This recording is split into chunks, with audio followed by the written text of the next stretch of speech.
The stagecoach rattled into Concordia, Montana territory on a blistering August afternoon in 1878, carrying a woman who looked like she was running from something, and a man who clearly was. Willa Ashford stepped down from the coach first, her traveling dress dusty from 3 weeks on the road, her auburn hair pinned beneath a practical bonnet that had seen better days.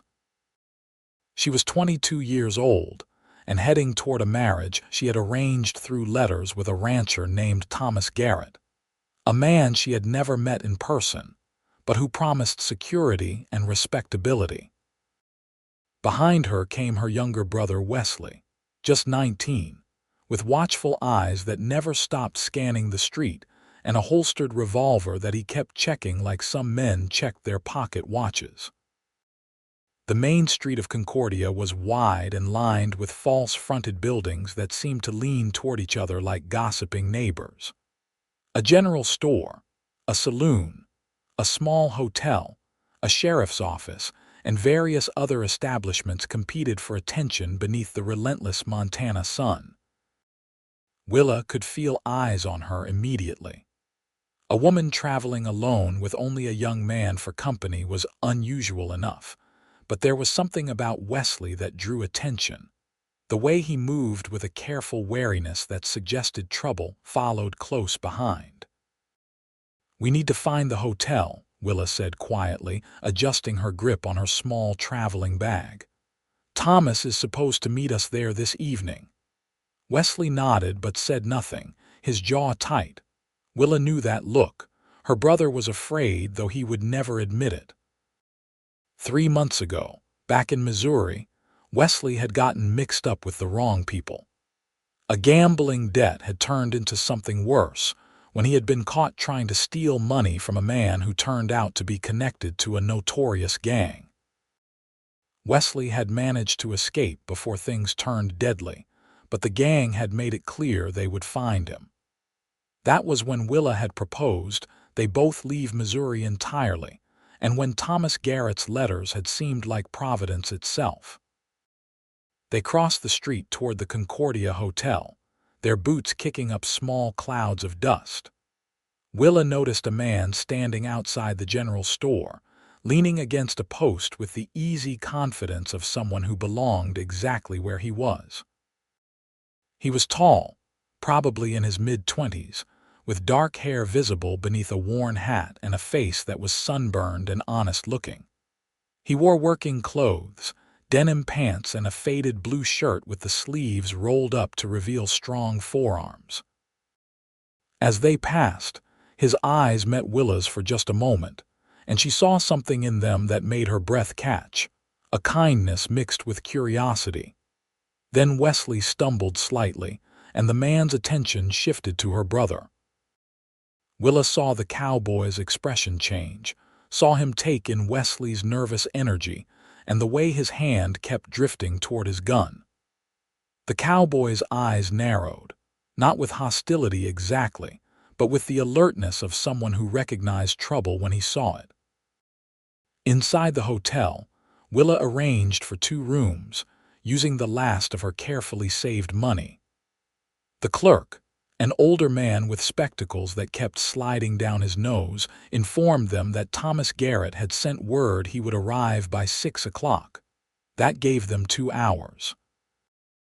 "Go upstairs and rest," Willa told Wesley. "Try not to look so suspicious. This is supposed to be a fresh start." "I cannot help how I look," Wesley replied, but there was pain in his voice. "I am sorry, Willa, for all of this. You should not have to marry a stranger because of my mistakes." Willa softened, reaching out to touch her brother's arm.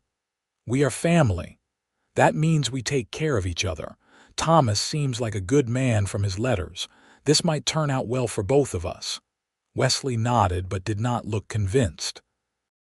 He headed upstairs while Willa remained in the small lobby, trying to calm her racing thoughts.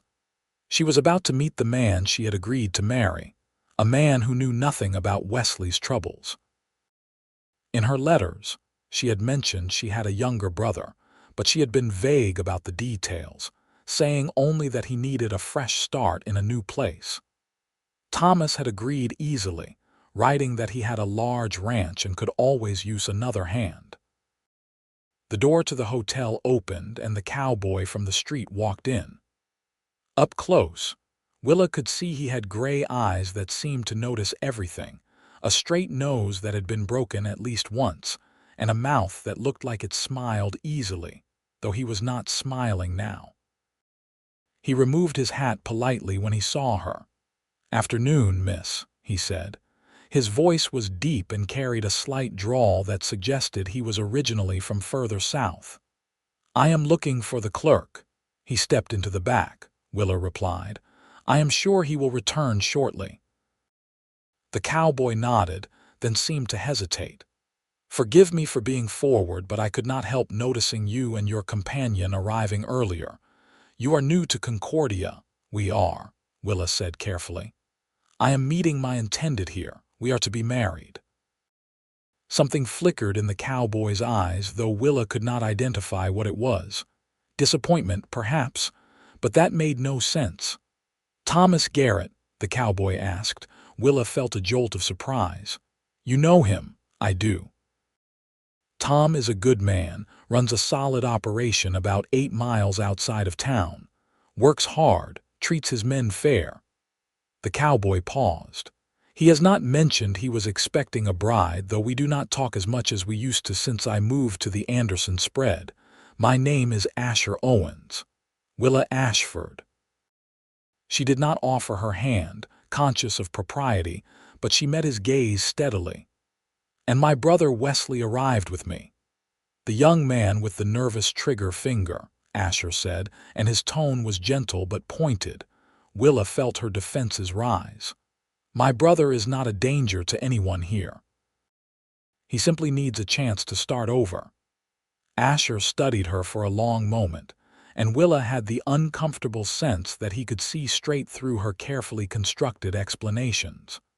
"Starting over is what the West is for," he finally said, "but Concordia is a peaceful town. The people here work hard to keep it that way after years of trouble with outlaws and cattle thieves. We do not take kindly to bringing in problems from elsewhere." "Is that a warning, Mr. Owens?" Willa asked, keeping her voice level despite the anger and fear rising in her chest. "It is a statement of fact," Asher replied, "but it is also a welcome, strange as that might sound. If your brother truly wants to start fresh, Concordia will give him that chance. People around here judge a man by what he does, not what he did. But he has to actually want to change. And he has to be honest about what he is running from."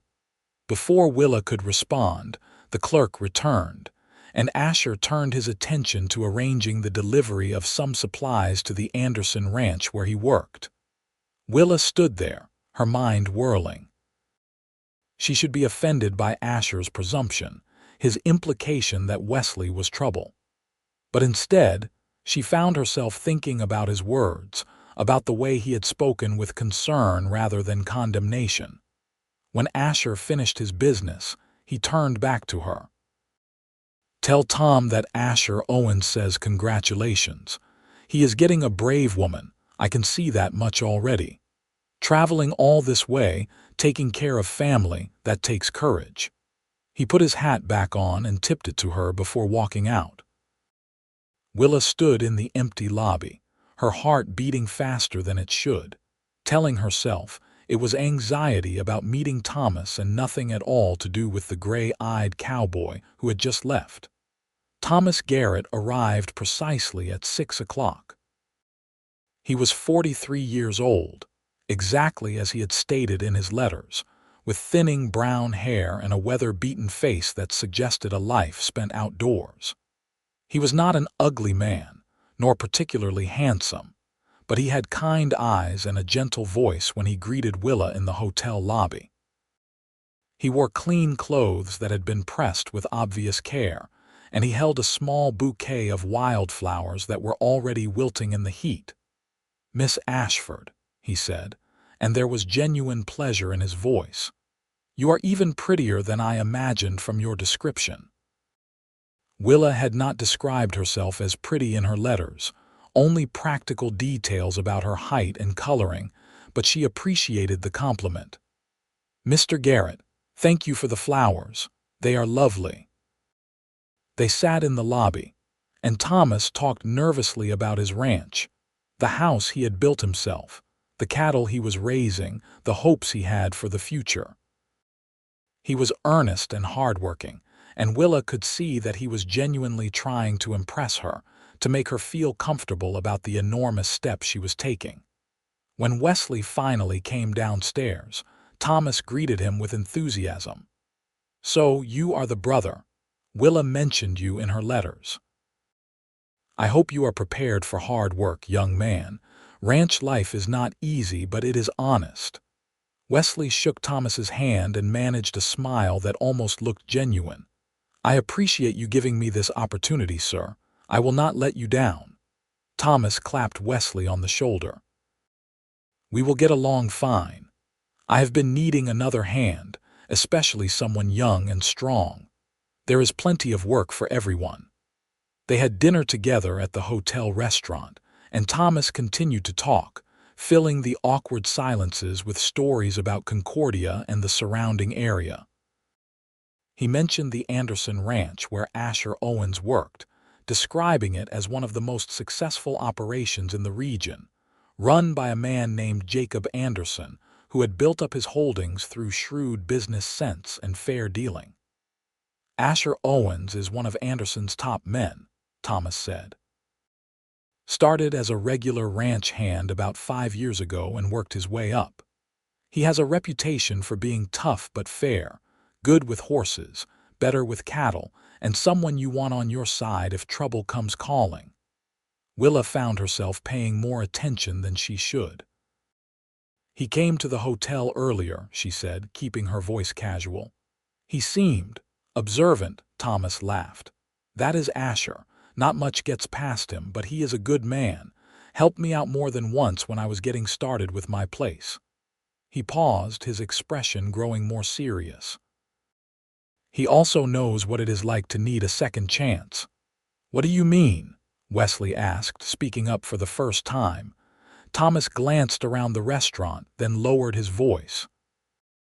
"About 6 years ago, Asher showed up in Concordia with nothing but the clothes on his back and a horse that was more bones than flesh. Rumor was he had been running from something back in Texas, something involving his family. Nobody knows the whole story because Asher does not talk about it. But Jacob Anderson took a chance on him, gave him work when he had no references and looked half wild. Asher has spent every day since proving that trust was not misplaced. That is what I meant when I told Willa that people here judge you by what you do, not where you came from." Willa felt something shift inside her chest. She looked at Wesley and saw that her brother was listening intently, a flicker of something that might have been hope crossing his face. After dinner, Thomas suggested they set the wedding for 3 days hence, giving Willa time to purchase a suitable dress and make whatever preparations she needed. "There is no church in Concordia yet," he explained, "but the circuit preacher is due through town in 4 days. We can have the ceremony in the hotel parlor, invite some neighbors. Nothing fancy but respectable." Willa agreed because that was the plan. That was why she had come all this way. Thomas was kind and stable, exactly what she needed. The fact that her mind kept wandering to a gray-eyed cowboy who understood about second chances was merely nervousness about her upcoming marriage, nothing more. That night, lying in her narrow hotel bed, Willa stared at the ceiling and tried to imagine her future. She would be Mrs. Thomas Garrett, mistress of a ranch house, stepmother if Thomas had children from a previous marriage. He had mentioned a wife who died years ago but no children. She would cook and clean and help build a life in this wild territory. It would be a good life, a safe life. That was what mattered. But when she finally fell asleep, she dreamed of gray eyes and a voice that understood about courage. The next morning, Willa went to the general store to purchase fabric for a wedding dress. The store was busy, filled with ranchers' wives buying supplies and men discussing cattle prices and weather predictions. Willa was examining a bolt of cream-colored muslin when she heard a familiar voice behind her. "That color would suit you." She turned to find Asher Owens standing there, holding a coil of rope and looking slightly embarrassed at having spoken. In the morning light coming through the store's windows, Willa could see details she had missed before. A small scar above his left eyebrow, the way his hair curled slightly at the nape of his neck, the strength in his hands as he held the rope. "Thank you," she said, feeling unaccountably flustered. "I am making a dress for the wedding. Tom mentioned it this morning.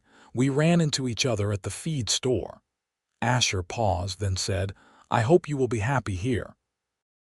There was something in his tone that made Willa look at him more closely. "You sound uncertain." Asher glanced around, then stepped closer, lowering his voice. "Tom is a good man, as I said, but he is more than 20 years older than you, and he is set in his ways. He is looking for a helpmate, someone to share the work and the loneliness. That is not a criticism, just an observation. I want to make sure you know what you are getting into." Willa felt a flash of irritation. "I am not a child, Mr. Owens. I know exactly what I am doing. Thomas offered me and my brother security and a chance at a new life. That is more than we had before. What about love?" The question came out quietly, but it hit Willa like a physical blow. "Love is a luxury," she said, hearing the hardness in her own voice. "Security is a necessity." Asher looked at her for a long moment, and she saw sadness in his expression. "They do not have to be mutually exclusive." Before Willa could respond, the store clerk called Asher over to help load some supplies. Willa watched him go, her hands trembling slightly as she returned her attention to the fabric. What right did he have to question her choices? He knew nothing about her life, about the desperation that had driven her to answer Thomas's advertisement for a bride, about the fear that kept her awake at night worrying that Wesley's past would catch up with them. And yet, his question echoed in her mind. What about love? She purchased the muslin and several other items she would need, then walked back to the hotel in the midday heat. As she passed the sheriff's office, she saw Wesley standing outside talking to a tall man with a silver star pinned to his vest. Her brother looked tense, and Willa's heart leaped into her throat. She hurried over. "Wesley, is everything all right?" The sheriff turned to her with a friendly smile. "Everything is fine, miss. I am Sheriff Randall Hayes. I was just introducing myself to your brother here. It is my habit to meet newcomers to Concordia, let them know that we run a peaceful town and aim to keep it that way." "I see," Willa said carefully. "I assure you, Sheriff, we have no intention of causing any trouble." "I am sure you don't," Sheriff Hayes replied. His eyes were sharp despite his friendly tone. "Your brother was just telling me he is planning to work at the Garrett Ranch. Tom is a good man to work for, teaches his hands the right way to do things." He paused. "Course, if a man has any outstanding warrants or legal troubles, best to be upfront about it. Trying to hide such things only makes matters worse when they come to light, as they always do." Wesley's face had gone pale, but he managed to keep his voice steady. "I have no warrants, Sheriff. I made some mistakes back in Missouri, got in with some bad people, but I left before anything illegal happened. I am here for a fresh start, nothing more." Sheriff Hayes studied Wesley for a long moment, then nodded slowly. "Fair enough. I will take you at your word, young man. But understand that Concordia has worked hard to become a decent place for families. We have had our share of outlaws and troublemakers, and we dealt with them. We do not want those days coming back." "They will not, sir. Not because of me." After the sheriff walked away, Willa pulled Wesley aside. What happened? Did he threaten you? No, nothing like that. Wesley rubbed his face tiredly. He was actually decent about it, but he knows, Willa. I do not know how, but he knows I am running from something. He just does not know what yet. Then we need to make sure he never finds out, Willa said firmly. You need to keep your head down, work hard, and prove that you are not a threat to anyone. Can you do that? I can try. Wesley looked at her with haunted eyes. But what if they find me? What if the people I owe money to track me here? We are hundreds of miles from Missouri, Willa said, trying to sound more confident than she felt. They have no reason to think you came to Montana. You will be safe here. But even as she said it, she wondered if it was true. The West might be vast, but news traveled. People talked. If someone was determined enough to find Wesley, Concordia's small size might work against them rather than for them. That evening, Thomas took Willa and Wesley out to see his ranch. They rode in his wagon, following a rutted road that wound through open grassland dotted with cattle. The ranch house was modest but well built, a sturdy wooden structure with a wide porch and windows that faced the sunset. Behind it stood a barn, a corral, and several outbuildings. It is not much compared to some of the bigger spreads, Thomas said, pride evident in his voice. But it is mine, bought and paid for with my own sweat. The house has 2 bedrooms, a kitchen, and a main room. I figured once we are married, your brother can take the spare room until we can build another bunkhouse. Willa looked around, trying to imagine herself living here. It was beautiful in its own way, with endless sky and the clean smell of grass and earth. It was also isolated. The nearest neighbor was miles away. She would be alone with Thomas most of the time, dependent on him for everything. It is lovely, she said, because it was expected, and because it was not entirely untrue. Thomas showed them around with boyish enthusiasm, pointing out improvements he had made and plans he had for the future. Wesley asked intelligent questions about the cattle operation, showing genuine interest. Watching her brother, Willa felt a surge of hope. Maybe this would work. Maybe they really could start over. As the sun began to set, painting the sky in shades of orange and pink, they prepared to head back to town. That was when they saw a group of riders approaching. Thomas tensed, his hand moving unconsciously toward the rifle mounted on his wagon. Who is that? Willa asked, feeling Wesley go rigid beside her. Looks like Jacob Anderson and some of his men, Thomas said, relaxing. Nothing to worry about. Jacob is a good neighbor. As the riders got closer, Willa saw that Asher Owens was among them. The group consisted of 5 men, all well-armed and capable-looking. The man in the lead was older, probably in his 50s, with gray hair and a commanding presence. He sat his horse with the ease of someone who had been riding since childhood. "Evening, Tom," the older man called out as they drew near. "Saw your wagon and thought we would say hello." "Evening, Jacob. Willa, Wesley. This is Jacob Anderson, my neighbor and probably the most successful rancher in the territory." "Jacob, this is Willa Ashford, my intended, and her brother Wesley." Jacob Anderson dismounted and removed his hat, nodding politely to Willa. "Miss Ashford, it is a pleasure. Tom is a lucky man." He turned to Wesley, extending his hand. "Young man." Wesley shook hands, and Willa saw Jacob's eyes narrow slightly, the same assessing look Sheriff Hayes had given. These men knew how to read people, could spot trouble the way some people could predict weather. Asher had dismounted as well, hanging back slightly from the others. When his eyes met Willa's, she felt that same unsettling jolt she had experienced in the general store. He nodded to her but said nothing. "We were just checking the northern boundary," Jacob explained to Thomas. "Had reports of cattle drifting. Wanted to make sure none of yours got mixed in with mine." The men talked about ranch business while Willa stood awkwardly by the wagon.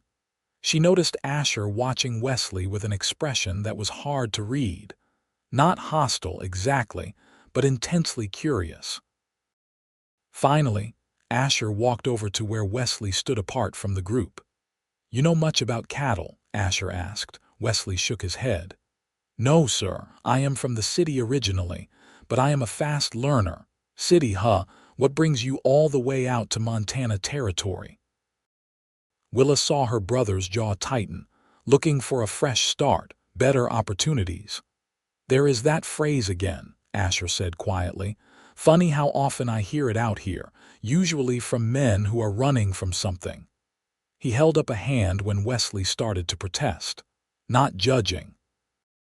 Like I told your sister, the West is built on second chances. I am just curious what kind of trouble you are trying to outrun." "What makes you think I am in trouble?" Wesley asked, his voice defensive. "The way you stand, always angled so you can see everyone around you. The way your hand stays close to that gun. The way you flinch every time someone mentions the law." Asher's tone was matter of fact, not unkind. "I recognize it because I used to do the same thing." Wesley stared at him. "Thomas mentioned you had your own reasons for coming here." "I did." Asher glanced over to where the other men were still talking, then looked back at Wesley. 6 years ago, I was involved in something back in Texas.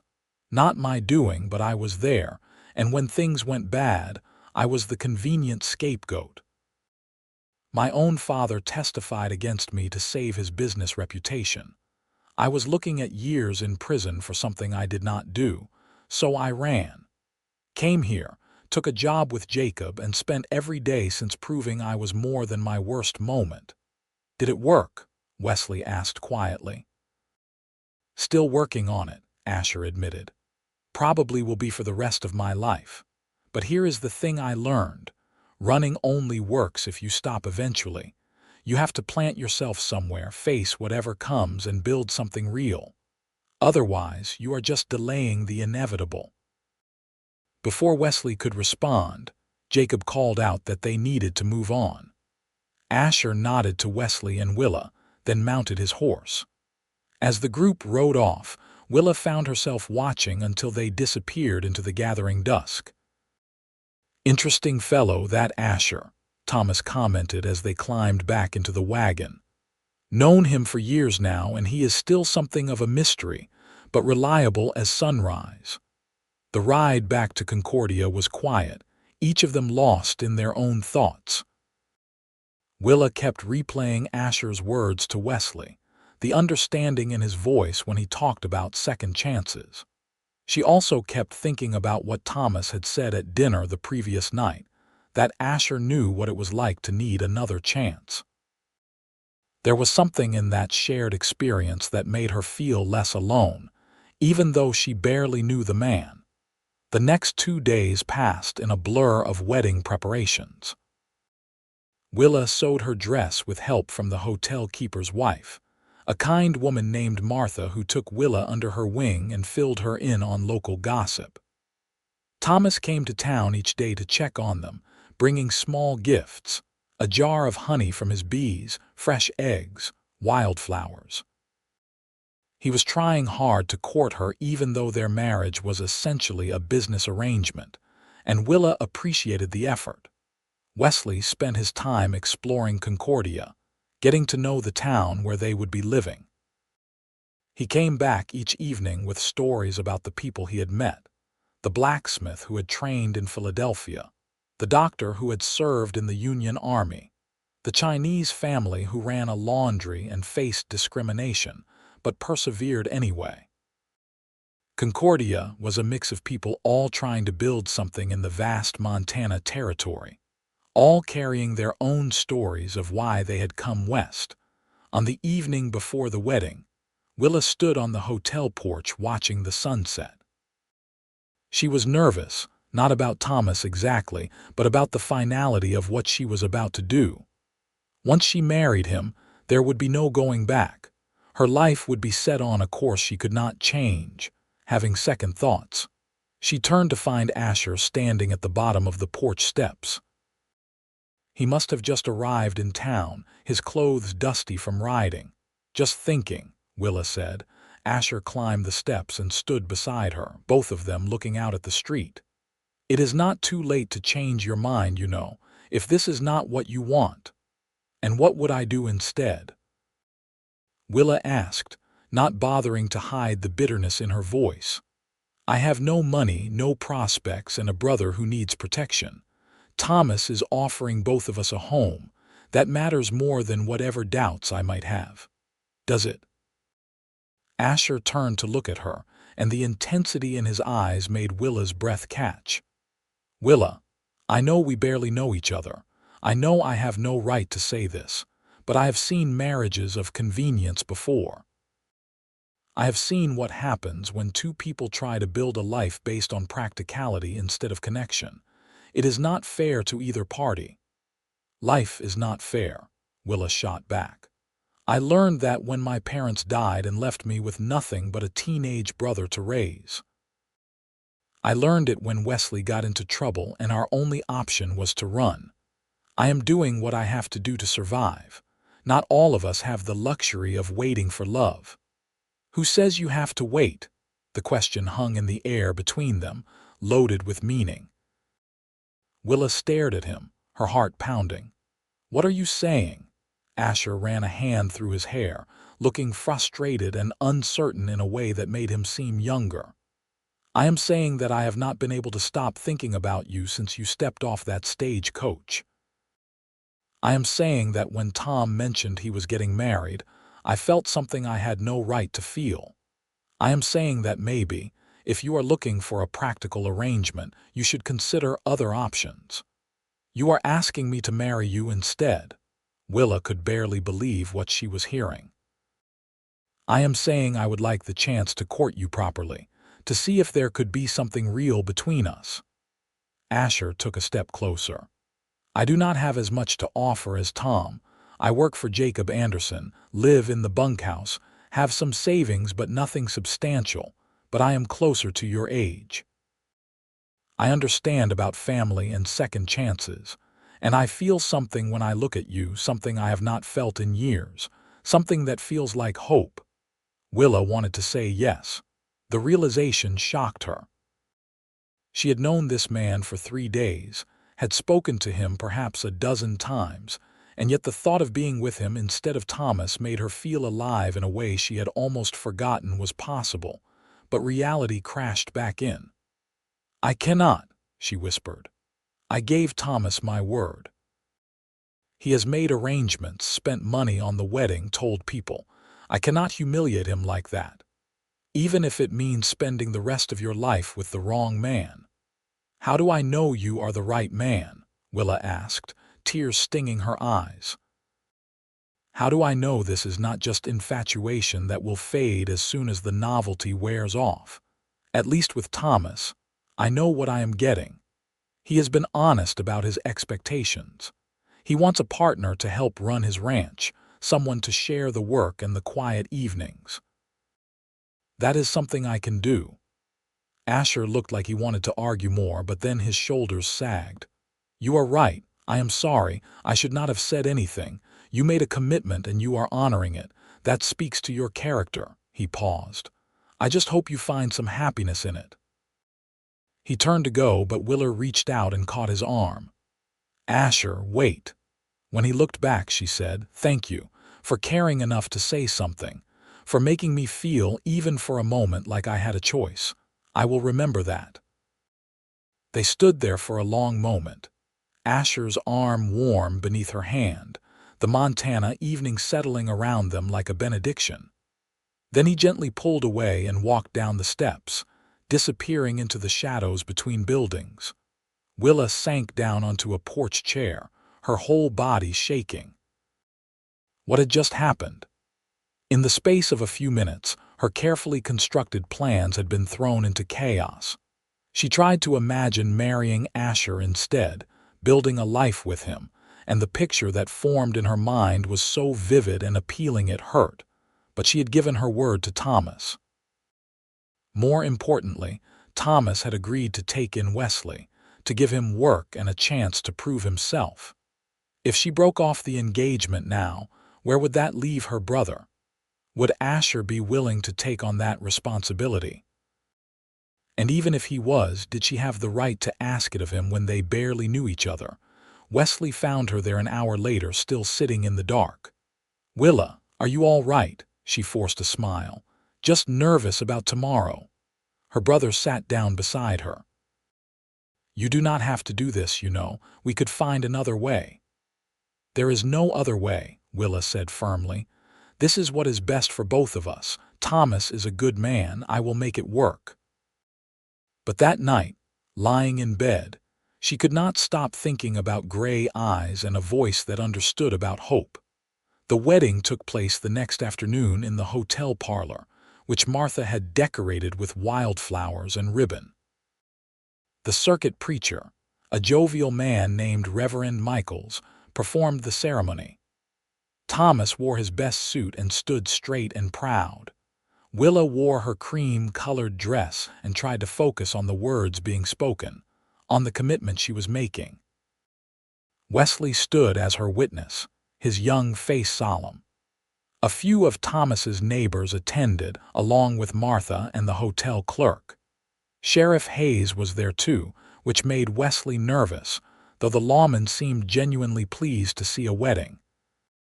And in the back of the room, half hidden in shadow, stood Asher Owens. Willa did not know when he had arrived or why he had come. Their eyes met once during the ceremony, and the pain she saw there nearly broke her composure. But she forced herself to look away, to focus on Thomas, to say "I do" when the preacher asked if she took this man to be her lawfully wedded husband.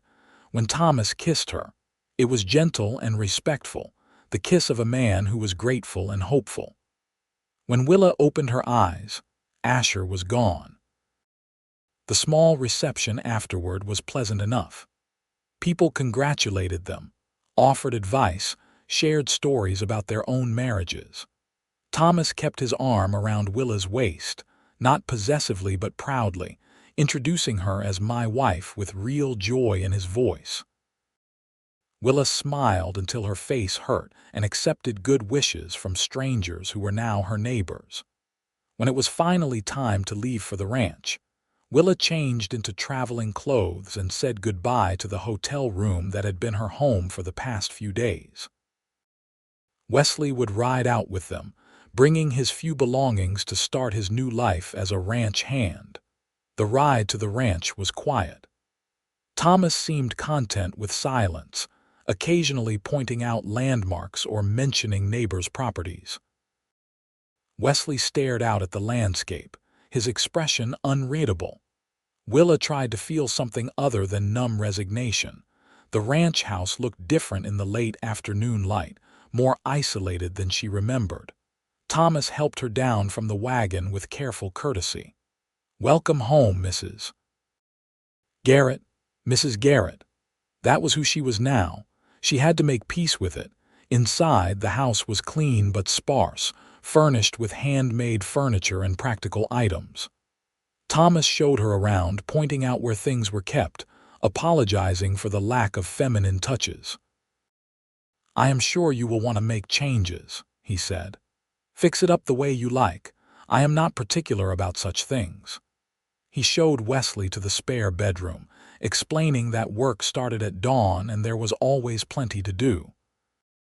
Then, with obvious nervousness, Thomas led Willa to what was now their bedroom.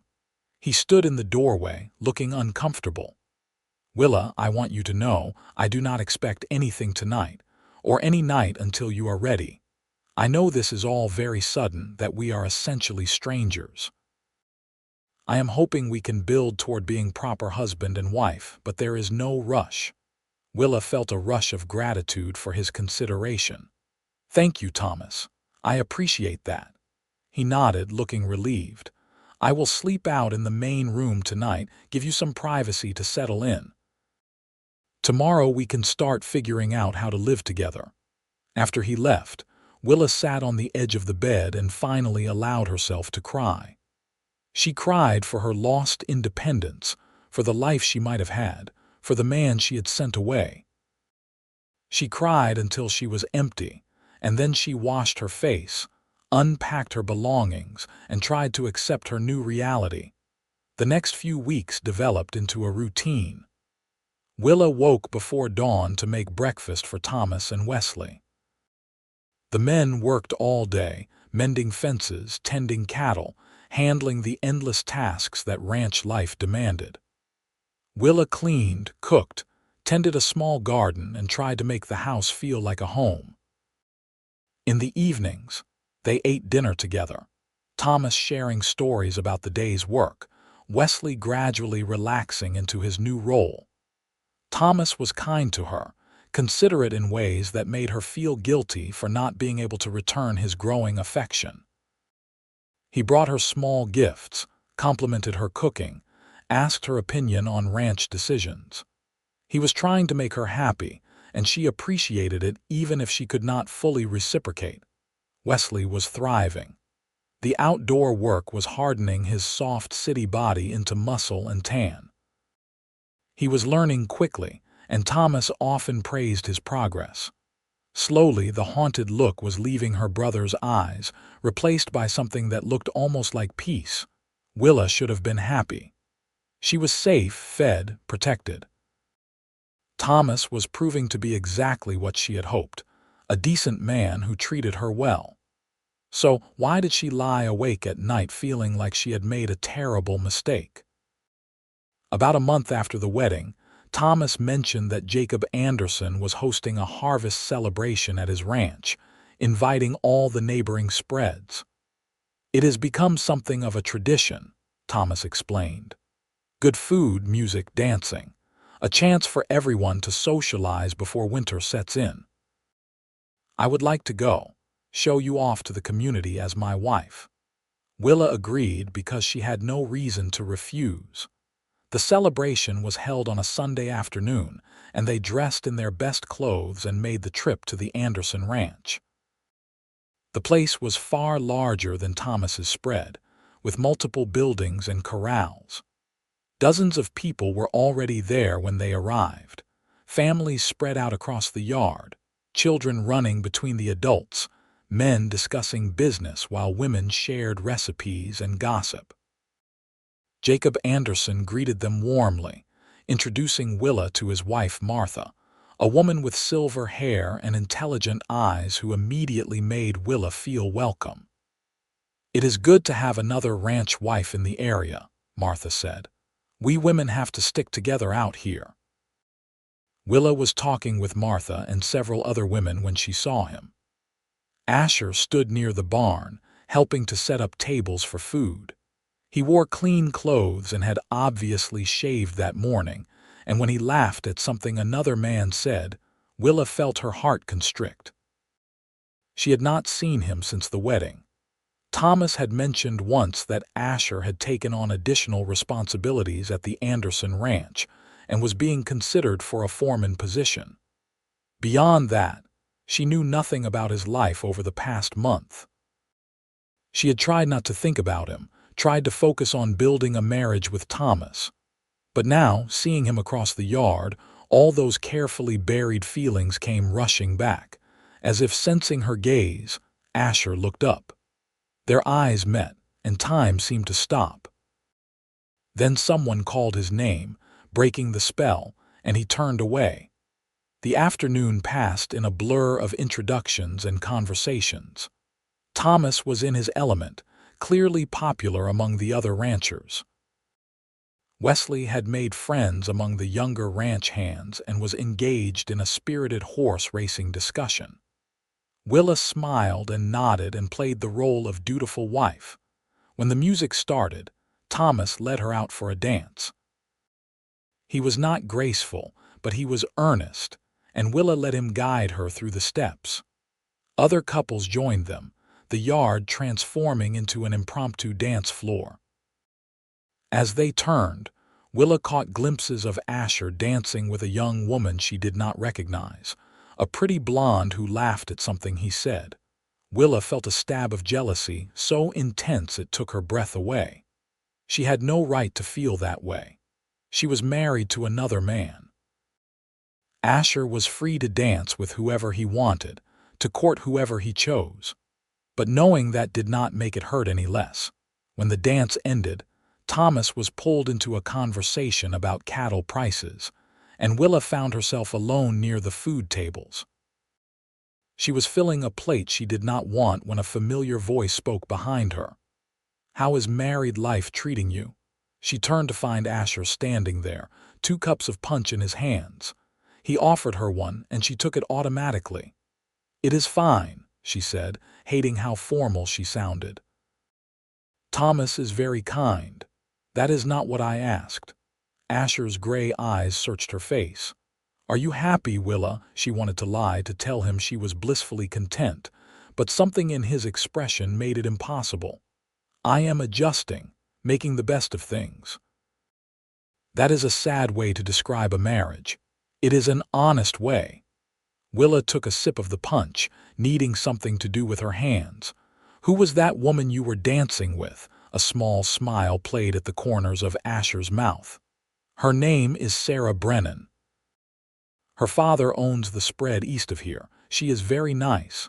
She seemed to like you. She seems to like anyone with prospects." Asher's tone was dry. "Jacob offered me the foreman position yesterday. Suddenly, I am a much more interesting prospect for marriage." "Congratulations," Willa said, and meant it despite the ache in her chest. "You deserve it." "Do I?" Asher set down his cup and took a step closer. "Willa, I need to know. If I had spoken up sooner before you made promises to Tom, would it have made a difference?" Willa looked around, making sure no one was close enough to overhear. "That is not a fair question." "Maybe not, but I have been torturing myself with it for a month. I keep thinking that if I had just been honest from the moment you stepped off that stagecoach, if I had told you I felt something, maybe things would be different.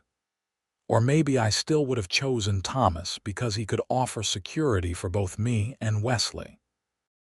Willa forced herself to meet Asher's eyes. "I had to think about my brother. Thomas was willing to take us both in, no questions asked. Could you have done the same?" Asher was quiet for a moment.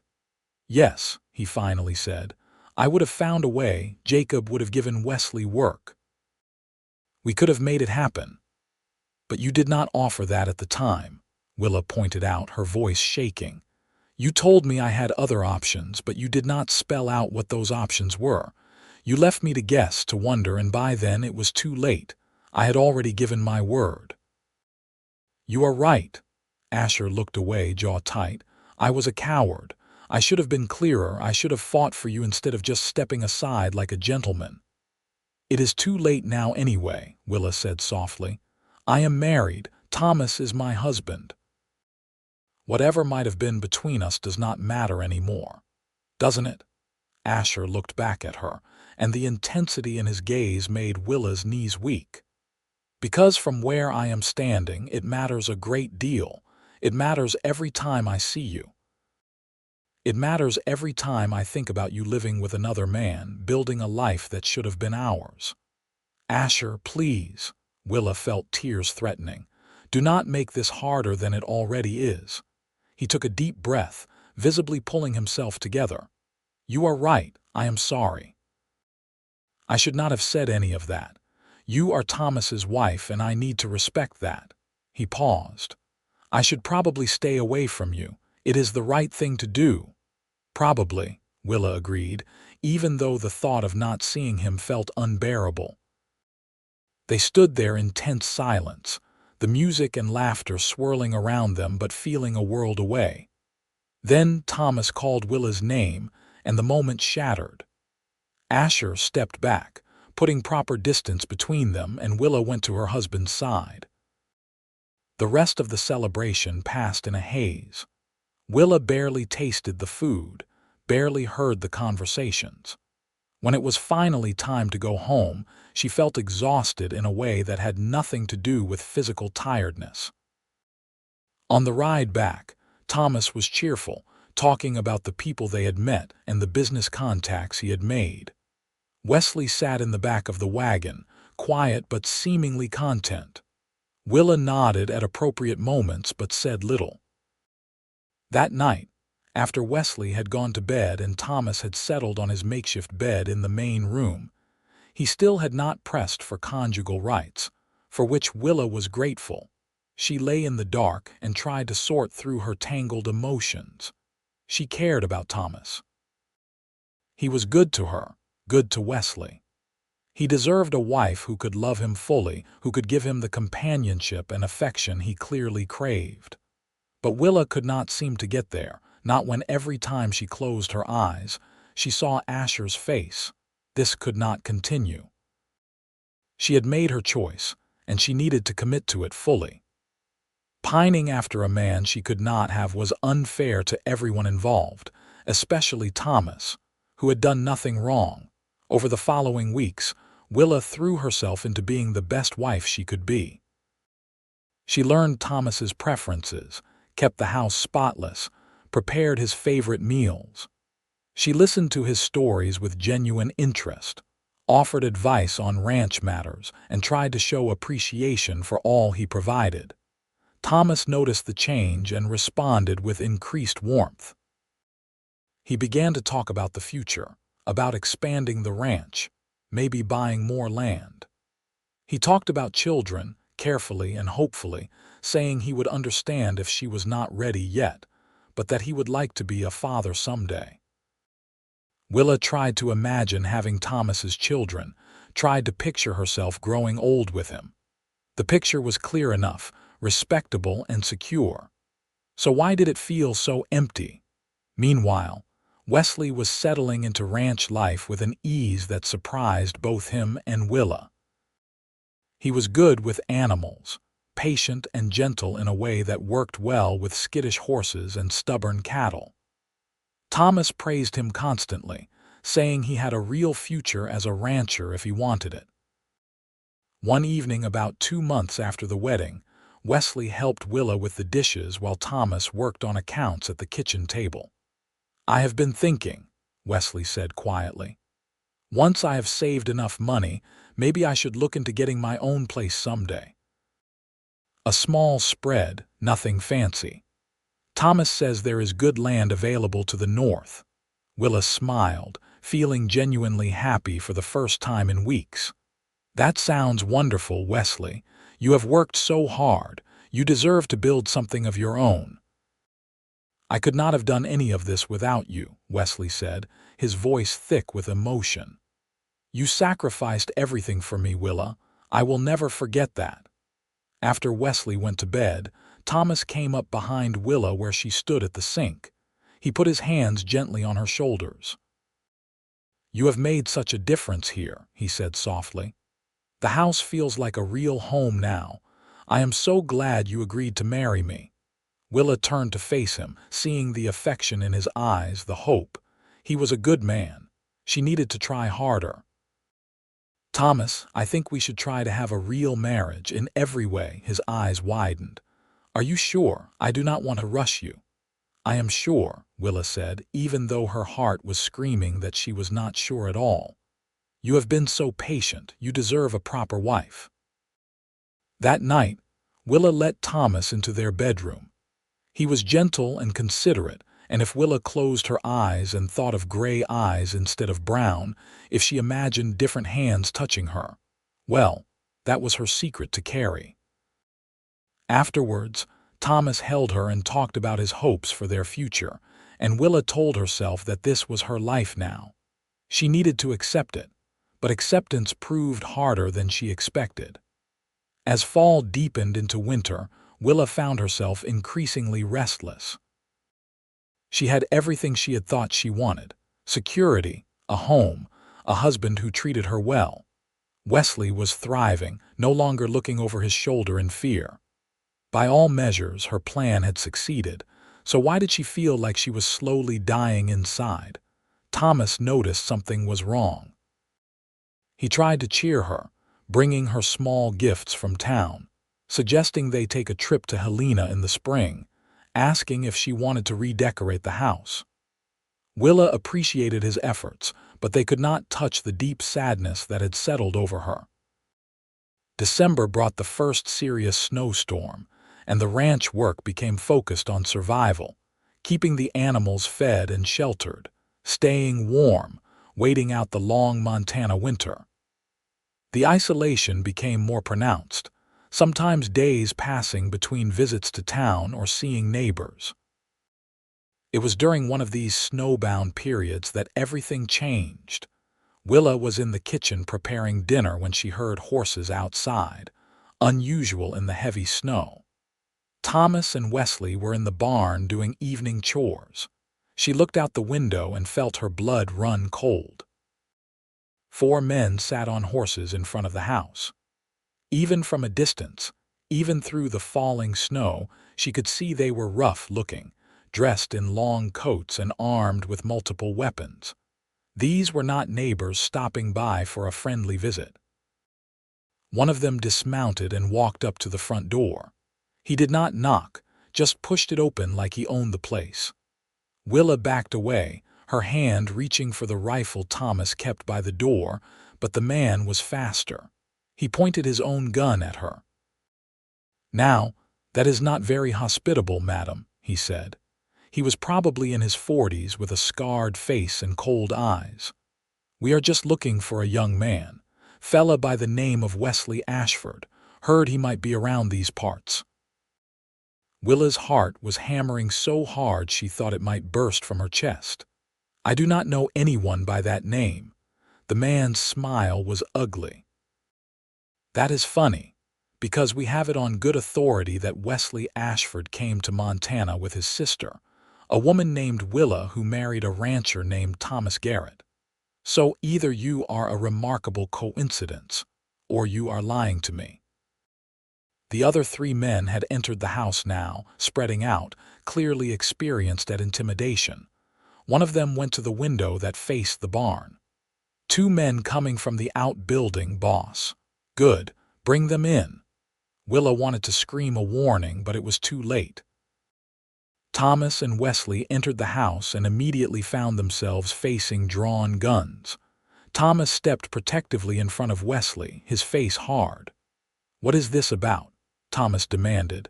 The scarred man studied them both, then focused on Wesley.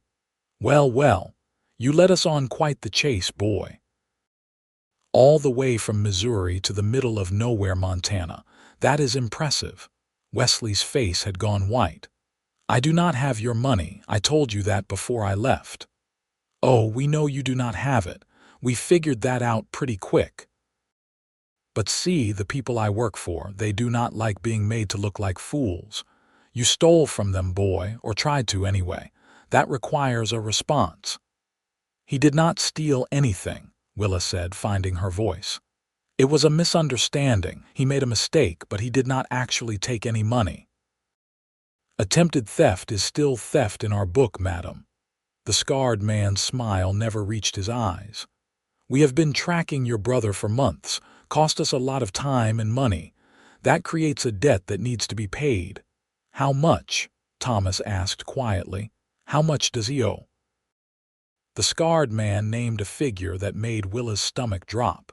It was more money than she could imagine, far more than Wesley could ever have been accused of trying to steal. "That is robbery," Thomas said flatly. "You have inflated the debt to something impossible. Call it interest. And compensation for our trouble." The scarred man gestured to his companions. "Now, we can do this easy or hard. Easy as you pay what is owed, we leave peaceful like. Hard as we take the boy and whatever valuables you have, and maybe burn the place down for good measure." Before anyone could respond, there was a sudden crash as someone kicked in the back door. Asher Owens burst in, gun drawn, and for a moment everything was chaos. Asher shot the man nearest to him, the one who had been watching the barn. Another of the strangers turned to fire at Asher but was too slow. Asher's second shot took him in the shoulder, spinning him around. The third man dove for cover behind the furniture. The scarred leader grabbed Willa, pressing his gun to her head. "Drop it or the woman dies." Asher froze, his gun still aimed but his finger off the trigger. His eyes met Willa's, and she saw fury and fear warring in his expression. "Let her go," Asher said, his voice deadly calm. "This is between you and the boy. She has nothing to do with it." "She is leverage," the scarred man said. "And you are going to put down that gun, or I am going to paint these walls with her brains." Thomas had been frozen in place, but now he moved with surprising speed, grabbing the rifle Willa had tried to reach earlier. But the third man, the one behind the furniture, shot first. Thomas went down with a cry, blood blooming across his chest. "No!" Willa screamed. The distraction was enough. Asher shot the scarred man in the arm holding the gun, and Willa felt the weapon's pressure disappear from her head. She dropped to the floor as more shots rang out. When the noise finally stopped, 3 of the 4 intruders were dead and the scarred leader was wounded and disarmed, being held at gunpoint by Wesley, who had somehow gotten hold of one of the fallen weapons. But Thomas was on the floor, bleeding badly. Willa crawled to her husband's side, pressing her hands against the wound in his chest, trying to stop the bleeding. "Thomas, stay with me. Please stay with me." Thomas's eyes were unfocused, his breathing shallow. "Willa," he managed. Sorry, I could not protect you better." "Do not talk like that. You are going to be fine." "Asher, we need the doctor." Asher was already moving, helping Willa apply pressure to the wound. "Wesley, ride to the Anderson Ranch fast as you can. Tell Jacob to send someone for Doc Matthews and to bring men here. Go." Wesley hesitated only a second, looking at Thomas with anguish, then ran for the door. Willa held Thomas while Asher worked to slow the bleeding. The minutes stretched out unbearably. Thomas's breathing grew more labored, his skin taking on a grayish pallor. "Why did you come?" Willa asked Asher through her tears. "How did you know?"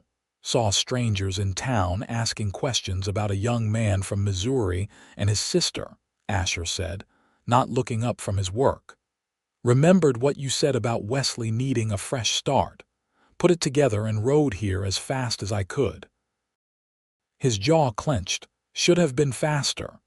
Thomas's hand found Willa's, his grip weak. "Asher," he whispered, "take care of her, promise me." "Tom, do not," Asher said, his voice rough. "You are going to be fine." But Thomas was already shaking his head slightly. "We both know that is not true." "Promise me, Asher. She deserves better than what I could give her anyway. You two belong together. I saw it from the start." He coughed and blood appeared at the corner of his mouth. "Take care of her and the boy, make them family, promise." "I promise," Asher said, tears streaming down his face. Thomas looked at Willa and she saw forgiveness and understanding in his eyes. "You tried," he whispered. "You tried to love me, that is enough, be happy now." "Thomas, please." Willa was sobbing, clutching his hand. "I am so sorry, I should have been a better wife." "You were exactly what I needed," Thomas said. His eyes started to close. "Even if it was only for a little while." He died holding her hand, and Willa felt something break inside her chest. She had not loved Thomas the way he deserved, but she had cared about him deeply. He had been kind and patient and good.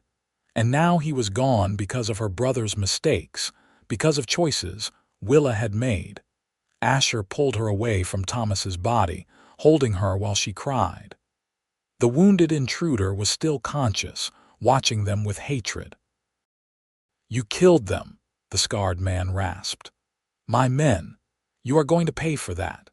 Asher released Willa and walked over to the man, his expression colder than Willa had ever seen it. "The law will deal with you, and I am going to make sure everyone knows that you came here to extort and murder. Whatever organization you work for, they just became targets for every lawman in Montana territory." Help arrived within the hour. Jacob Anderson came with several men, Wesley riding with them, and shortly after, Sheriff Hayes showed up with deputies. The wounded intruder was taken into custody, while the bodies of his companions were removed. Doc Matthews examined Thomas and pronounced him dead. Though everyone already knew, Sheriff Hayes took statements from everyone. The story was clear enough. Criminals from Missouri had tracked Wesley to Montana, intending to collect a fabricated debt. They had threatened the household, and when Thomas had tried to defend his home, he had been killed. Asher's intervention had prevented further deaths. "These men have warrants out on them from 3 states," Sheriff Hayes said grimly. "They are part of a gang that operates a protection racket, extorting money from desperate people. You did the law a favor taking them down, Asher." As dawn broke, the house was finally quiet. Jacob had taken the wounded intruder to jail. Doc Matthews had left. Wesley sat in the corner, staring at nothing, clearly in shock. Asher stood by the window, his face weary. Willa sat at the kitchen table, numb with grief and guilt. Thomas was dead. A good man had died protecting her and Wesley. It was exactly what she had feared would happen when they ran from Missouri, the violence catching up with them despite all her efforts to prevent it. "This is my fault," Wesley said suddenly, his voice breaking. "Thomas is dead because of me, because I was stupid and got involved with those people." "No," Asher said firmly, turning from the window. "Thomas is dead because bad men made bad choices. You are not responsible for their actions. But they came here looking for me. If I had never come to Montana, Thomas would still be alive." "And if wishes were horses, beggars would ride," Asher said. "You cannot change the past, Wesley. You can only decide what you do next." Willa looked up at Asher, seeing the determination in his face. "What happens now?" "Now we make sure you are taken care of," Asher said. "This ranch belongs to you, Willa. Tom had no other family and you are his widow. You and Wesley can keep working it or you can sell it. That is your choice." "I do not know anything about running a ranch," Willa said helplessly. "Then you learn. Or you hire someone to manage it. Or you make other arrangements." Asher came and knelt beside her chair. "Willa, you have options. You do not have to decide anything right now, but I meant what I told Tom. I am going to make sure you are taken care of. He told you to take care of me, to make us family." Willa felt fresh tears rising. "He knew about us, about how I felt." "Tom was smarter than people gave him credit for," Asher said gently. "He understood what it was like to love someone who could not fully love you back. His first wife, from what I heard, married him for security too. He spent years in a one-sided marriage before she died. I think he hoped it would be different with you, but when he realized it would not, he accepted it with grace." "He deserved better," Willa whispered. "He did. But he also got to spend the last months of his life with someone who tried to make him happy, who brought life to his home, who gave him hope. That is not nothing." Willa wanted to believe that, but the guilt was crushing. She had married Thomas under false pretenses, had been intimate with him while thinking of another man, had failed to give him the love he so clearly wanted. And now he was dead, having given his life defending her and Wesley. Over the next few days, the community rallied around them. Thomas was buried in the small cemetery outside Concordia, with most of the territory's ranchers in attendance. Thomas had been well-liked, respected for his hard work and honest dealing. Person after person came up to Willa to express condolences and offer help. Martha Anderson was especially kind, staying with Willa at the ranch for several days, helping her manage the practical details that came with sudden widowhood. "You are in shock right now," Martha said. "Do not make any big decisions yet. Give yourself time to grieve and heal." Jacob Anderson met with Willa about the ranch's finances. Thomas had been careful with money, and there were some savings. The ranch itself was profitable, small but well managed. "You could hire a foreman to run things," Jacob suggested. "Keep the place going, draw income from it. Or if you want to sell, I know several people who would make fair offers. You do not have to decide immediately. Wesley threw himself into work, spending long hours doing ranch chores as though exhausting his body could quiet his guilt-ridden mind. Willa watched her brother wearing himself down and felt helpless to comfort him. Asher came by every day, bringing supplies from town, fixing things around the ranch that needed attention, checking on Willa and Wesley. He was careful to be respectful, never presuming anything, always proper in his behavior. But his presence was a comfort Willa could not deny. About 2 weeks after Thomas's death, Willa was sitting on the porch watching the sunset when Asher rode up. He dismounted and came to sit on the steps below her. "How are you doing?" he asked. "I do not know," Willa admitted. "Some moments I feel almost normal, and then I remember Thomas is dead and the grief hits all over again. And mixed with the grief is this terrible guilt, because part of me is relieved." "What kind of person does that make me?" "A human one," Asher said. "Willa, you and Tom were in a complicated situation. Your marriage was born out of necessity, not love. That does not mean his death is not tragic or that you do not have the right to grieve. But it also does not mean you have to pretend you felt something you did not. He loved me, Asher. Or he was starting to, and I could not return it. I tried, but every time I looked at him, I thought about you. Every time he touched me, I wished it was you instead. That is a terrible thing to have done to him." Asher turned to look at her fully. "Tom knew. He made peace with it. In the end, he wanted you to be happy. He literally gave me his blessing to pursue you. Can you accept that and let yourself heal?" Willa wanted to, but the guilt still felt too heavy. "I do not know how. One day at a time," Asher said. "There is no rush. Take the time you need to grieve properly to figure out what you want for your future. I am not going anywhere." As winter deepened, Willa gradually began to emerge from her grief. She made the decision to keep the ranch, at least for now, hiring a local man named Pete Daniels to serve as foreman and manage the day-to-day operations. Wesley and Pete worked well together, and slowly the ranch continued to function. Willa found herself falling into a new routine, different from when Thomas was alive. She still cooked and cleaned, but she also started keeping the ranch books, learning about the business side of the operation. She discovered she had a head for numbers, could see patterns in income and expenses that helped make the operation more efficient. Asher continued to visit regularly, but he was careful to maintain propriety. Willa appreciated his patience even as she found herself increasingly drawn to him. They would talk for hours, about everything and nothing. He told her more about his past, about growing up in Texas, about the injustice that had driven him to Montana, about building a new life through sheer determination. "I was 21 when I left Texas," Asher said one evening as they sat by the fire while Wesley was out checking the cattle.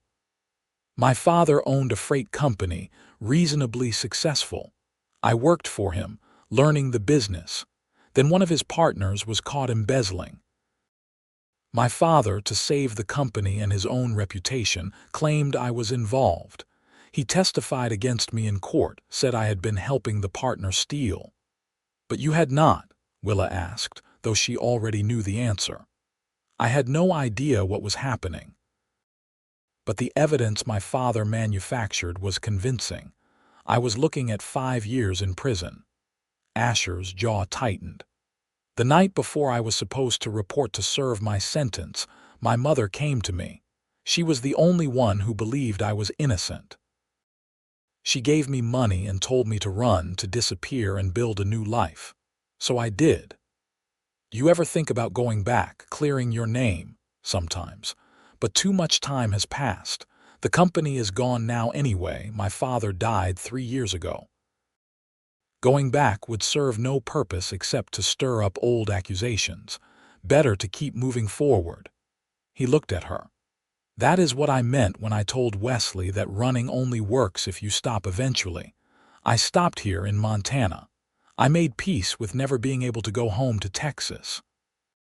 That must be hard, Willa said softly, to know you can never return. It was. But I found something here I never had in Texas. Real friends, honest work, a place where I am judged by my character rather than my family name. Jacob Anderson took a chance on me when he had no reason to. That kind of loyalty, that kind of faith in someone, it means everything. They sat in comfortable silence for a while, watching the fire. Then Asher said, "Willa, I want you to know I meant what I said. I am not going anywhere. When you are ready, if you are ever ready, I will be here. But I am not going to rush you. Take all the time you need." "What if I am never ready?" Willa asked. "What if the guilt over Thomas never goes away? Then I will still be your friend. I will still be here for you and Wesley. My feelings do not come with conditions or time limits." Looking at him in the firelight, Willa felt something shift inside her. This man, with his patient heart and understanding soul, had been waiting for her since the moment they met. He had stepped aside when she chose Thomas, had respected her marriage even though it cost him. Now he was offering her all the time she needed to heal, no pressure, no expectations beyond friendship. "Asher," she said, her voice barely above a whisper, "what if I told you I am ready now?" He looked at her with such hope and longing that Willa's breath caught. "Are you, truly?"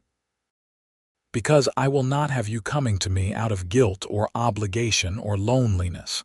When we are together, I want it to be because it is what you genuinely want." Willa thought about the question seriously. Was she ready? Thomas had been dead for 2 months. By social standards, she should be in mourning for at least a year. But here in Montana, the rules seemed different. Life was hard enough without adding unnecessary complications. More importantly, she needed to be honest with herself about her feelings. She had been drawn to Asher from their first meeting. She had thought about him constantly during her marriage to Thomas. If Thomas had not died, would she have spent the rest of her life in that state of restless longing? And now that Thomas was gone, now that he had literally told Asher to take care of her, was she honoring his memory by denying herself happiness? "I want to be with you," she said clearly. "Not because I am lonely or guilty or grateful, but because when I look at you, I see the man I should have chosen from the beginning. Thomas knew that. He gave us his blessing. I think the best way to honor his memory is to actually be happy instead of punishing myself with unnecessary grief." Asher reached out and took her hand, his touch sending warmth through her entire body. "Then I would like to court you properly. Take you to dinner in town, come calling on Sundays, give you flowers and compliments, and show you what it is like to be with someone who is utterly crazy about you." Willa felt tears on her cheeks, but for the first time in months, they were happy tears. "I would like that very much." When Wesley returned to the house an hour later, he found Willa and Asher sitting together on the sofa, not touching but clearly together in some fundamental way. Wesley looked between them and slowly smiled. "It is about time," he said. "Thomas would approve." Over the next few months, Asher courted Willa with single-minded devotion. He brought her wildflowers even in the middle of winter, having somehow preserved them. He took her to dinner at the hotel in Concordia, where they talked for hours. He helped around the ranch, not as an employee but as a partner, teaching Wesley advanced cattle management techniques and helping Pete Daniels implement improvements. The community watched the developing relationship with approval. Martha Anderson told Willa that everyone could see how right they were for each other. Even Sheriff Hayes, pragmatic as ever, mentioned that Asher was a good man who would take proper care of her. As spring arrived, melting the snow and bringing green back to the Montana landscape, Willa felt like she was waking up from a long sleep. The guilt over Thomas had not disappeared entirely, but it had softened into a melancholy acceptance. She had tried to be a good wife to him in the time they had. His death was tragic, but it was not her fault, and honoring his memory did not require her to be miserable. Wesley had transformed over the winter. He was no longer the frightened young man who had arrived in Concordia looking over his shoulder. Ranch work had hardened him physically and emotionally. He had grown into himself, becoming confident and capable. Pete Daniels had taken him under his wing, teaching him everything about ranching, and Wesley absorbed it all eagerly. "I think I am going to stay here," Wesley told Willa one evening. "Make Montana my home. I know I talked about getting my own spread someday, but I like working this ranch. It feels right, like it is where I am supposed to be." "You realize that might change if Asher and I marry," Willa said carefully. "The ranch would become his responsibility." "I know, and I am fine with that. Asher is fair and he respects hard work.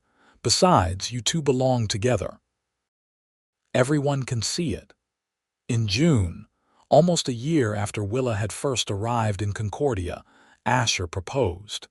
He did it simply, without fanfare, during one of their evening conversations on the ranch porch. "Willa Ashford Garrett, will you marry me? Will you let me spend the rest of my life showing you how much I love you, taking care of you and Wesley, building something real and lasting together?" Willa did not hesitate. Yes, absolutely yes.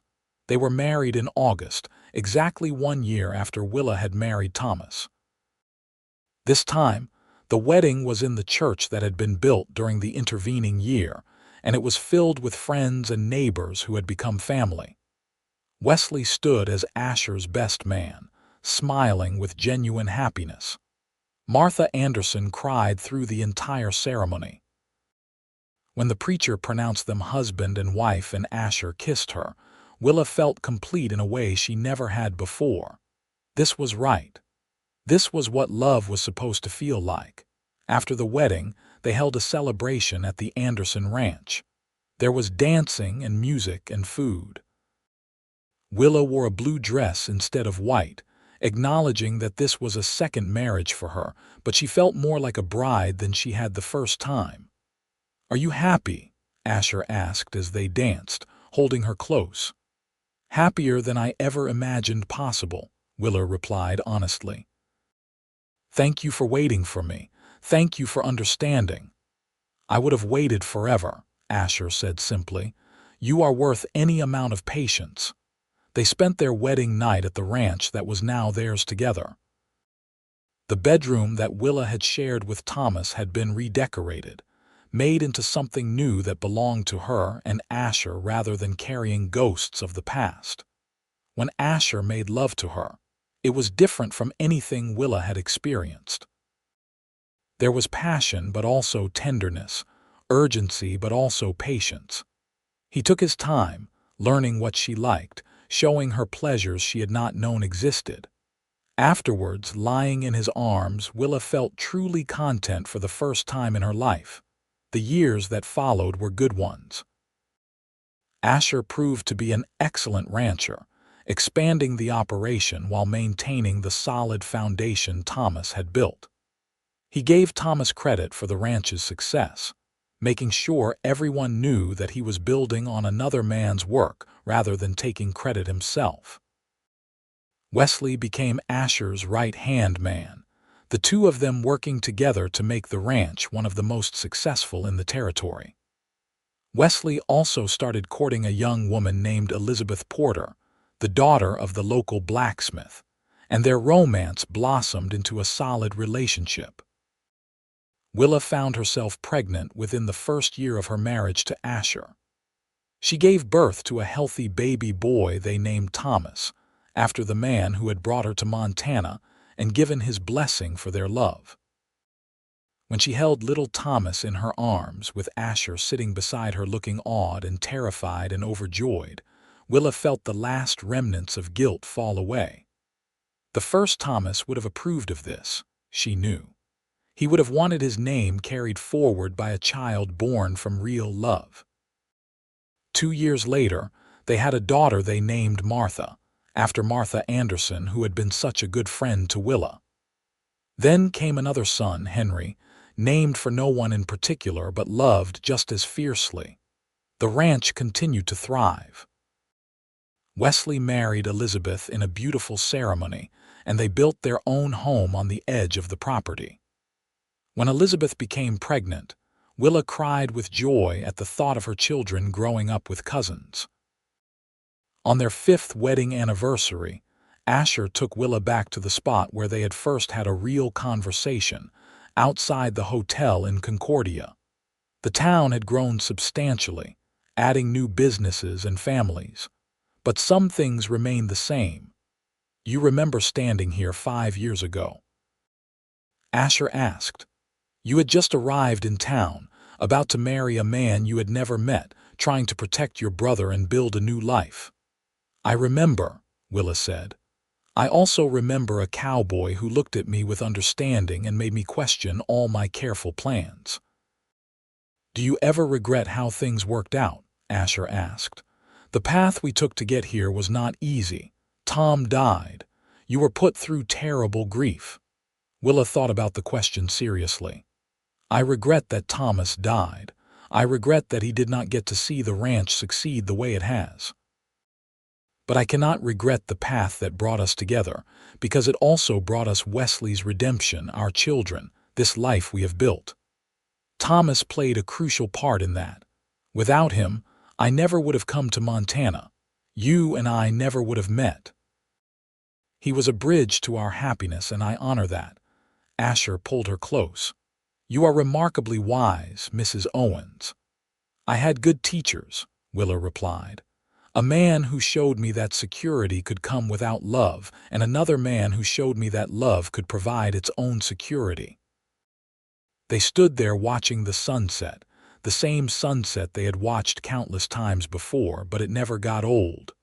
Montana had given them everything: a home, a family, a second chance at happiness. Wesley walked over to join them, Elizabeth on his arm and their infant daughter in her arms. "We are heading back to the ranch."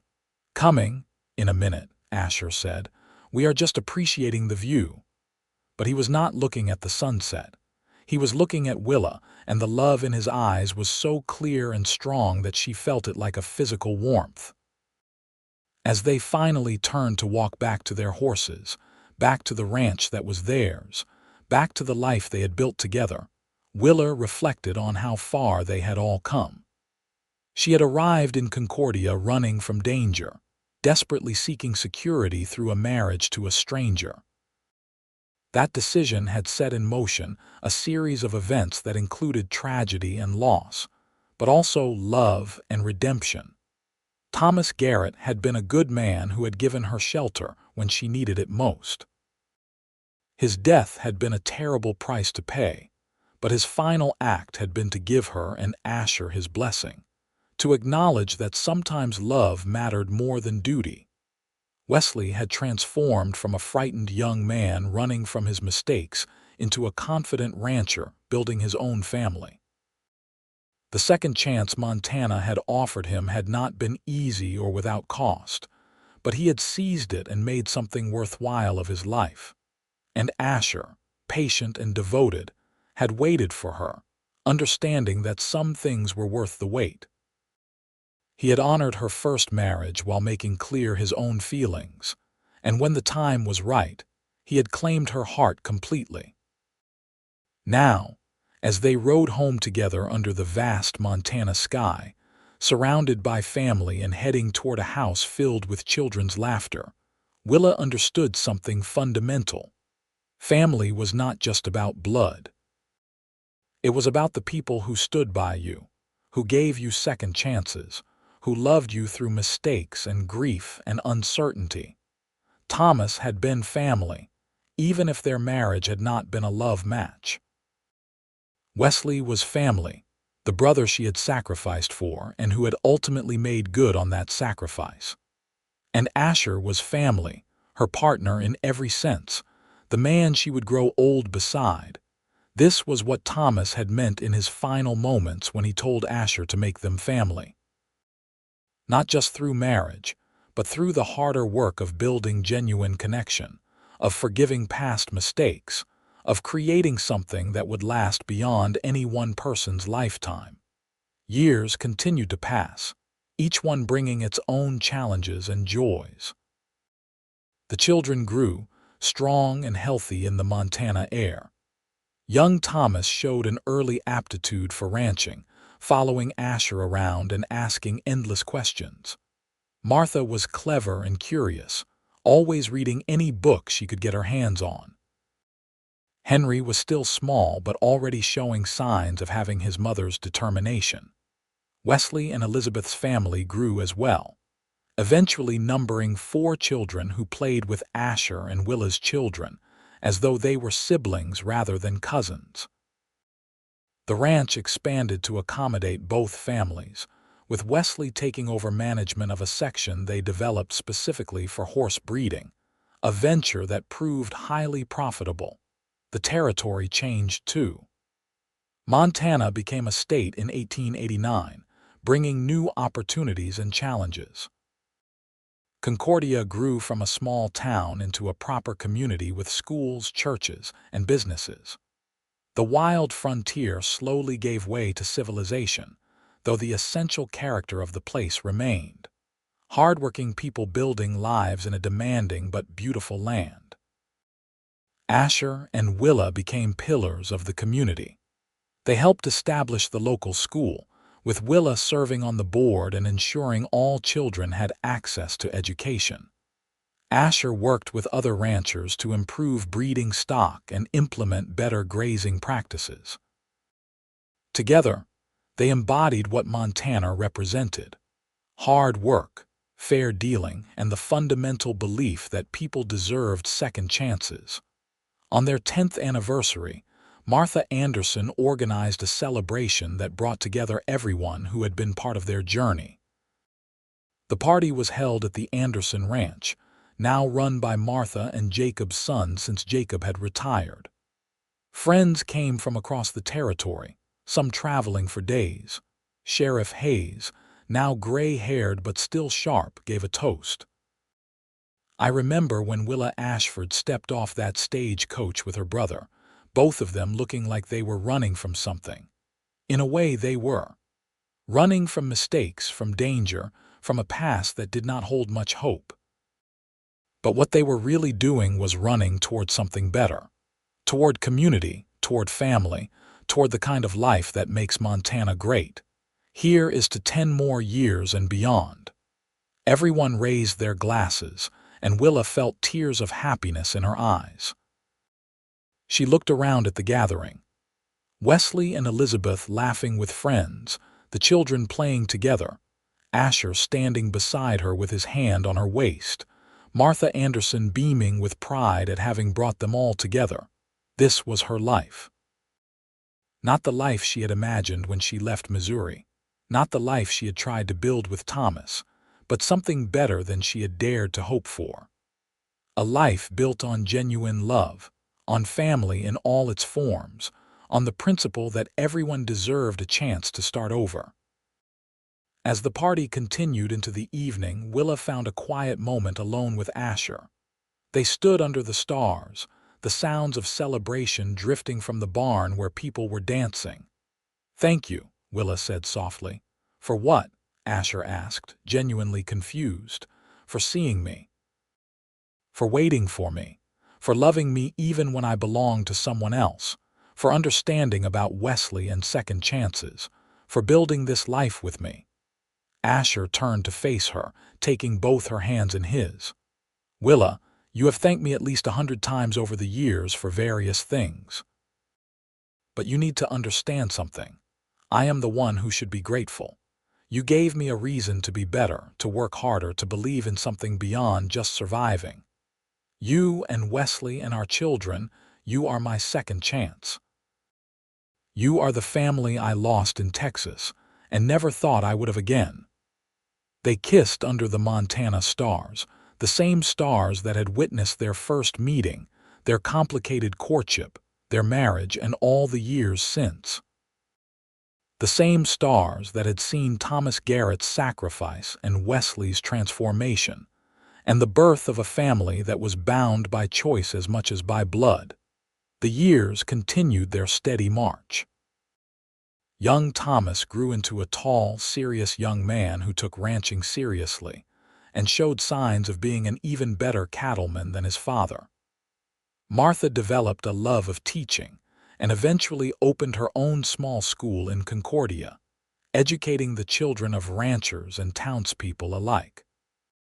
Henry proved to have a gift with horses that rivaled Wesley's, and uncle and nephew worked together training horses that were in demand across the territory. Wesley and Elizabeth's children thrived as well. Their oldest son, Peter, went east to college, the first in either family to pursue higher education. But he always came back to Montana for summers and eventually returned permanently, bringing new ideas about scientific ranching that helped the entire community. As Willa and Asher moved into middle age, their love only deepened. They had weathered storms together, both literal and metaphorical. Harsh winters, drought years, the occasional cattle disease, the challenges of raising children in a still wild land. Through it all, they remained partners in every sense, making decisions together, supporting each other, never forgetting how lucky they were to have found each other. On their 20th anniversary, Asher took Willa back to Thomas Garrett's grave. They had not forgotten him, never would. They made a point of visiting his resting place regularly, keeping the grave well tended, teaching their children about the man who had been important in their story. "Tom, if you are listening," Asher said to the gravestone, "I want you to know I kept my promise. I took care of them. Willa and Wesley, they are family, just like you asked. And we named our first son after you, so your name continues. I hope you are at peace wherever you are. I hope you know that your sacrifice mattered, that it led to something good." Willa added flowers to the grave, fresh wildflowers that Thomas had always liked. "Thank you," she said simply, "for everything you gave us, for bringing me to Montana, for understanding, for your blessing. We honor your memory by living fully and loving completely." As they walked back to their horses, Willa felt at peace. The guilt that had once threatened to consume her was long gone, replaced by gratitude for the complicated path that had led to her present happiness. Thomas would have been pleased, she thought, to know that his brief marriage to her had ultimately resulted in such abundance of love and family. The ranch continued to prosper under their joint management. They eventually owned some of the best grazing land in Montana, employed several families, and were known for fair dealing and quality cattle. Young Thomas was being groomed to take over one day, showing every sign of being a worthy successor. But more important than material success was the family they had built. Children and grandchildren, as Wesley and Elizabeth's oldest children started families of their own. Sunday dinners that required multiple tables to accommodate everyone. Holidays celebrated with the chaos and joy that only large families could generate. Martha Anderson, now elderly but still sharp as ever, often said that Willa and Asher's family represented everything good about Montana. "You came here with nothing but hope," she would say. "And you built something that will last generations. That is what this place is all about." As Willa approached her 60th birthday, she sometimes sat on the porch of the ranch house and marveled at how different her life had turned out from what she once imagined.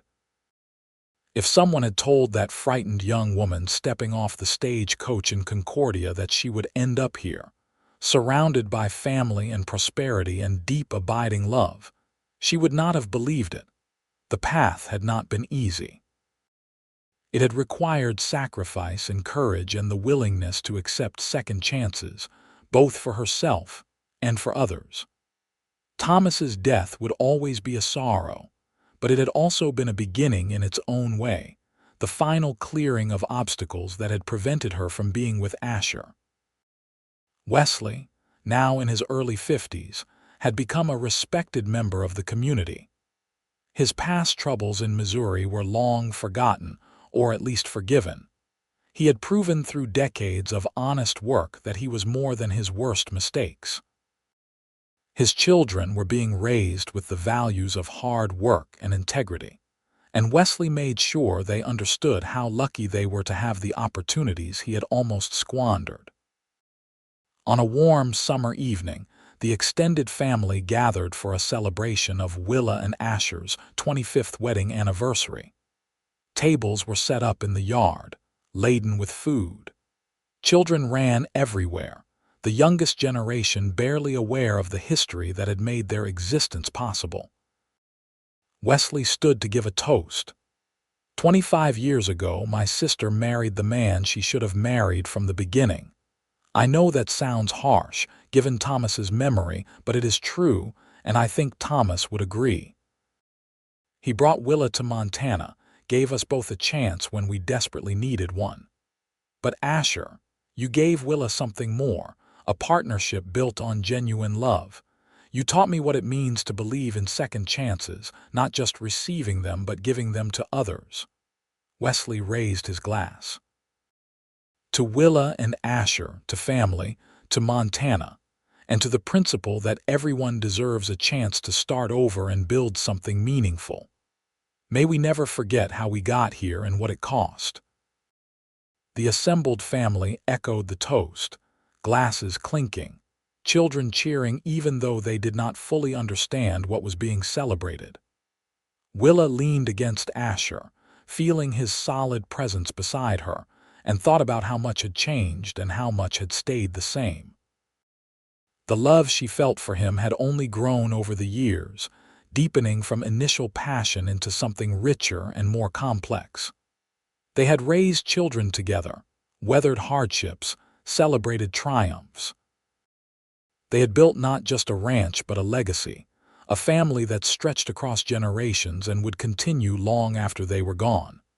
Asher squeezed her hand, and when she looked up at him, she saw her own contentment reflected in his eyes. They had made it. Despite everything, despite the complicated beginning and the tragedy that had cleared their path, they had built something real and lasting.